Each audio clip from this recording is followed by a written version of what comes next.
All right, let me cut across to Israel attacking Qatar, a meeting that was underway where Hamas leadership were in talks about ceasefire, got struck by some missiles that came their way. It was targeted strikes on Hamas leadership. Israel has struck at the very core of the Hamas leadership, launching missile attacks in Qatar's capital, Doha. Explosions rocked the Katara district, where top Hamas officials were meeting to discuss a US brokered Gaza ceasefire proposal. In fact, the airstrikes came barely 24 hours after Hamas claimed responsibility for Jerusalem attack that killed 6 people.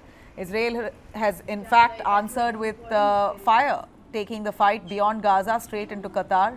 Doha has responded, slamming these attacks, saying this is an absolute violation of international law and all the rules in place. Qatari government calls it a cowardly assault by Israel, saying that this is criminal and a violation of Qatar's sovereignty, and also a direct threat to the safety of the people of Qatar.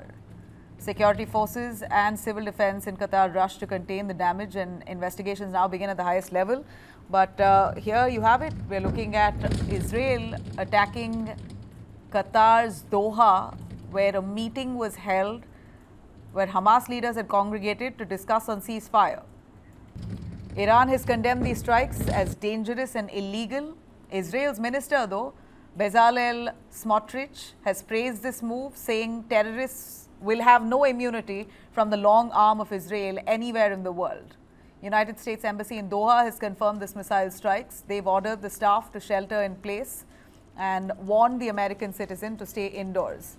In fact, this attack is part of Israel's widening military campaign. Israel is said to have attacked 6 Arab nations so far. Daily bombings in Gaza continue. Strikes in Lebanon, Syria, and Yemen also have been reported regularly. A suspected Israeli drone also targeted a Gaza-bound humanitarian flotilla docked in Tunisia just a day ago. And here you have now a fresh attack. Remember, this comes just 24 hours after the Jerusalem attack, where 6 people had died. Hamas leadership has been attacked in Qatar, and Israel confirms this, that they've killed senior leaders of Hamas who were holding that meeting in Qatar. Israel has certainly taken this war deep into neutral territory. The battlefield clearly no longer is confined to Gaza. The war has spilled across the Middle East, and the risk of an uncontrollable regional firestorm is higher than ever. Joining me to discuss a little in detail on what this really means, the wider repercussions, Lieutenant General Sanjay Kulkarni. Thank you very much, sir. He's a defense and geopolitical expert. Sir, your take on Israel attacking Qatar's Doha, where a meeting was held. It was a straight attack on Hamas leadership, and we believe they managed to strike at some of the senior leaders of Hamas. They've been killed. That's what Israel confirms, but we're yet to hear from Qatar. But Qatar's only version here is this is absolutely distasteful, possibly a lack of a better word, condemning it, saying that this is hurting their country's sovereignty and violating all international laws. Do you believe this is a violation of international law? Thank you very much. Of course, it is a violation of international law. There is no denying the fact. But the Israelis have been maintaining that wherever on this earth the Hamas leadership would be, they wouldn't hesitate to knock them off. In that context, they've gone about killing this Hamas, getting together in Qatar, probably wanting to, what they claim to be discussing what the American ceasefire is all about. But what really comes to mind is, I think Israel is extremely keen to get Gaza vacated. And the Gaza city today has about 1.3 million people, and they've been wanting to push them down south. Now, south also has a sizable number, huge in lakhs over there, pathetic living conditions, and absolutely inhuman living over there. But somehow, Israel insists that all these people must be pushed down south so that they can clear Gaza. Because obviously, after what happened in October, the Israelis are keen that the entire leadership must be eliminated.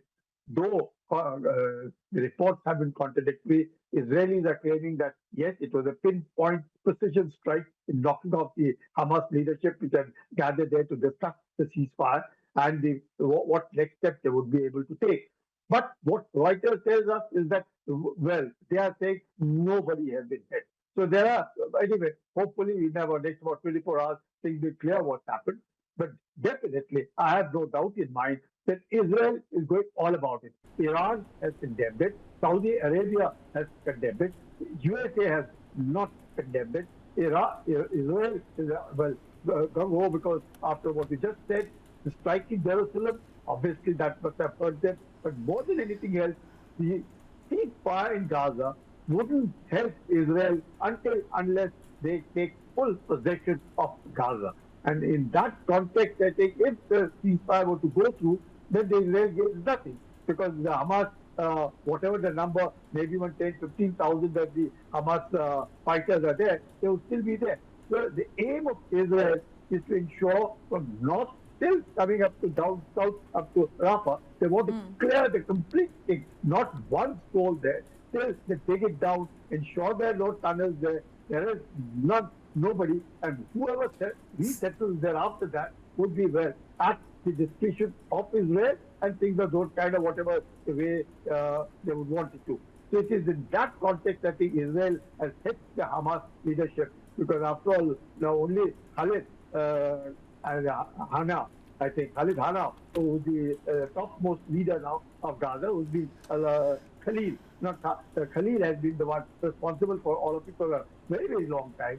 And in that sense, I think if he is dead, then of course there is a vacuum now in the Hamas leadership because Hamas has lost all of the top leader except Khalil, who's still alive. And if he's also dead in this particular attack, then I think Hamas would be without a top leader negotiating in Qatar. Qatar, in conjunction with Egypt, had been wanting to negotiate. The Americans have a lot of interest in Qatar. They have a lot of say in Qatar. Hopefully, they would have got this ceasefire. But Israel doesn't Sir, seem but to know. isn't it inevitable now that Qatar will respond because this is a strike that's happened on Qatar's soil? Do you believe that Israel has taken this far too deep into neutral territory? Qatar has no capability nor any capacity. Qatar is a small state, just about 11,000 odd square kilometers, and a very, very small, very rich, has a very high per capita income. It wouldn't want to get destroyed at all. So Qatar will make some noise, but it wouldn't attack. Iran, of course, also, I don't think everybody will make noise, but nobody will attack. Nobody has the capability to attack. What does Qatar have so far? Nothing other than commercial Well, interest. well, So Qatar is basically a Qatar may not be commercial alone. You have Iran very much backing Qatar. Iran has already given a statement interest. saying that this is an absolute violation of Yes. international law. And here you have Israel now up against most Arab countries. They've attacked 6 Arab countries so far, and Iran and Israel went into a direct conflict a few months ago. So, do you think this is going to kickstart another storm? I And doubt who is very much. backing What's Israel? happened? See, Lebanon is out. Hezbollah won't do anything. Gaza, there's nothing that is left. Syria, nothing. It's almost in control of America. Yemen, there's nothing. Houthis have, of course, hit the Israeli one of the airstrips. But then not very much. Iran has been hit very badly. Iran wouldn't want to do anything at this point of time. There'll be a lot of noise. But I don't think anybody has the capability because Israel is a backing of the United States, and that's the major factor. And the United States is deeply involved in Qatar. They're almost together.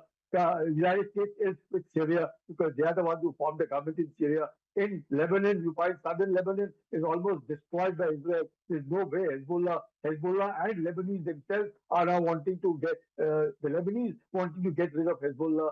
Hamas is on the back foot over here. Iran, so all said and done, Iran has the capability, the capacity, but would not want to do anything at this point of time. So all said and done, I don't think anybody has the capability and the capacity. Yes, they would want to. If they had the very fact that Hamas has come up only to wipe out Israel, Hezbollah has come up only to wipe out Israel, but nobody has the ability and the capacity and the capability to wipe out or even touch Israel at this point of time. Yes, noise will be made, but I don't think any destruction of Israel can be caused or there would be a retaliation from any one of these countries because all of them are virtually finished. Otherwise, Israel won't attempt hitting Qatar. because Qatar has nothing to do. Qatar is a neutral state negotiating and more of a facilitator to get countries over there. And even for Afghanistan, they were the ones helping them out. Even now, also you have Egypt over there, Hamas leadership there. So Israel's main contact was to ensure that the Hamas leadership, that it's in a residential complex, and such precision strikes not being able to, we'll get to know what damage has been caused in Qatar, but I don't think there would have been any damage other than this Hamas leadership and the place where they were getting together to negotiate this particular ceasefire or discuss the ceasefire have been hit. Otherwise, I don't think there's any destruction of Qatar, and Netanyahu himself has claimed that yes, they are responsible, yes, they are the ones who have hit, and they take full responsibility for hitting the Hamas leadership in Qatar. So much that they would want to hit back at Israel, but unfortunately, they have no capability, no capacity to hit back Israel, because the United States is with Israel, and there's no way. And this looks like a clear vendetta. It's after Jerusalem attack that Israel has now turned around to attack Hamas, and right in their comfort zone. Qatar is literally their base. Hamas senior leadership, and Israel now not stopping short.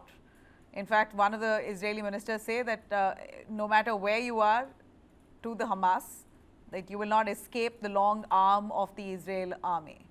So Israel is quite clear that they're going to wipe out Hamas at whichever corner they are and whoever is shielding them. Irrespective of that, they will go deep into it and ensure their target is met. And we believe that they managed to actually successfully kill a few senior Hamas leaders. Now, who are they? How many of them? Details are yet awaited, but that's the latest update we have, that Israel has attacked Qatar's Doha, straight at a venue, a building where a meeting was underway of Hamas senior leaders who were in talks on ceasefire, on how to bring peace in that region. And a day ago, they claimed the Jerusalem attack, and here you have Israel responding in measure. I really appreciate your time on this, Lieutenant General Sanjay Kulkarni. Thank you very much.